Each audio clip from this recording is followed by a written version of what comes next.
GP Modi ji का और उनके सारे टीम का स्वागत और अभिनंदन करता हूँ। साथियों, ये भी देखो, परिवार को छोड़कर आप लोगों ने ज्ञान बांटने आए। हर किसी के बस की बात नहीं, शिक्षा तो सबके पास होती है, मगर स्कूल में हम फीस भरते हैं 50,000, 40,000, 10,000, जितनी भी फीस भरते हैं, वहाँ ज्ञान प्राप्त करने जाते हैं। तो हम यहाँ पैसे लगाते हैं, तो ज्ञान प्राप्त करने के लिए हम पैसे लगाते हैं, और जब पैसे लगाए गए हैं तो उस ज्ञान को ग्रहण करो। बाबा साहब अम्बेडकर के पास सिर्फ शिक्षा थी, शिक्षा के आधार पर जीवन को बदला, अपनी आर्थिक स्थिति को बदला।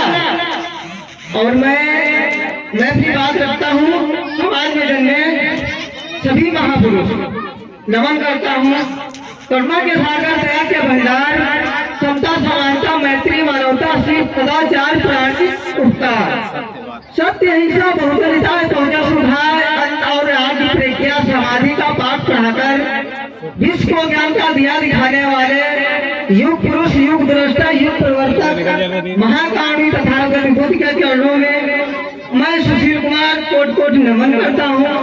साथ ही साथ बहुजन के विधाता, हम सबके मुक्तिदाता, वंचितों के ढाल, ज्ञान का मिसाल, नारी उद्धारक, समाज सुधारक, इतिहास के बाती किताबों के साथ ही निडर निर्भीक की धैर्यवान, उच्च कोट के विद्वान, symbol of knowledge, leader of गोल में, अर्थशास्त्र के जानता, महान शिल्पकार, नरवर्ती के नाशक, भूत के उपासक, जागरूकता के बैरी, इंसानियत के पहले, वर्तमान और भविष्य की आवाज, कानून के ज्ञाता, संविधान निर्माता बाबा साहब अम्बेडकर को नमन करता हूँ।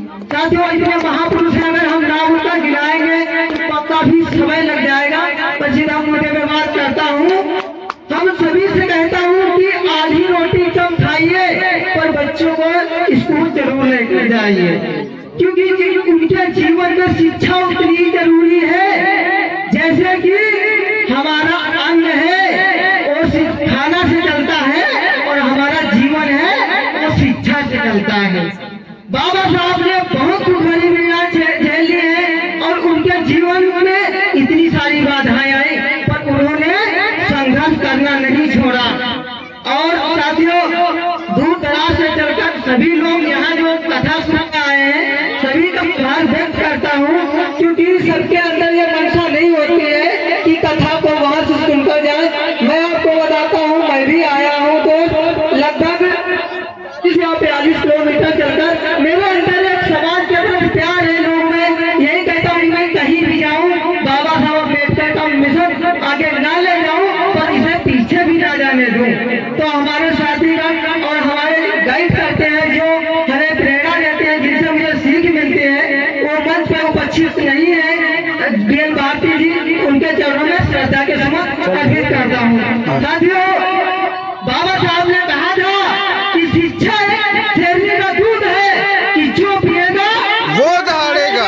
शिक्षा जीवन का अस्तित्व है।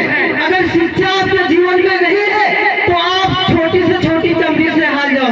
अगर आपके पास शिक्षा है तो आपको मोटी से मोटी चमड़ी हिला नहीं पाएगी। शिक्षा को ग्रहण करके BSP, SSP, IAS, doctor, engineer, collector, मुख्यमंत्री, विधायक, सांसद बन सकते हो। बाबा साहब की उंगली का इशारा यही हमें दर्शाती है। साथियों, बाबा साहब ने तो बहुत संघर्ष किया। अगर हम बताएंगे पूरी रात न पड़ सकती है, मगर यहाँ पे कथा चल रही है तो लोग कथा को भी सुनने आए हैं। तो मैं एक बात और कहना चाहता हूँ कि जब हमारे समाज को उस वक्त शिक्षा की जरूरत थी तो सबसे पहले आ गई दारू। अब दारू उनके घर में है तो मार्केट जाए, पहले पौवा पीते हैं और बाद में सड़ी गड़ी सब्जी बटोर कर उसे घर ले जाते हैं। बाद में बीवी कहती है, ये तुम क्या लाए हो? तो कहते बाजार खत्म हो गई थी, हम आए हैं यही मिला है, बनाओ। अपना तो पौवे में मस्त है और 20 रुपए का चखना भी ले लिए और बीड़ी भी लिए। अब कहते गुटखा खाने का मन हो रहा है, गुटखा खा लूं मैं। तो ये बताओ परिवर्तन भाई कैसे होगा? परिवर्तन करना है तो अपने बच्चों को शिक्षा की तरफ ले जाओ।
यू।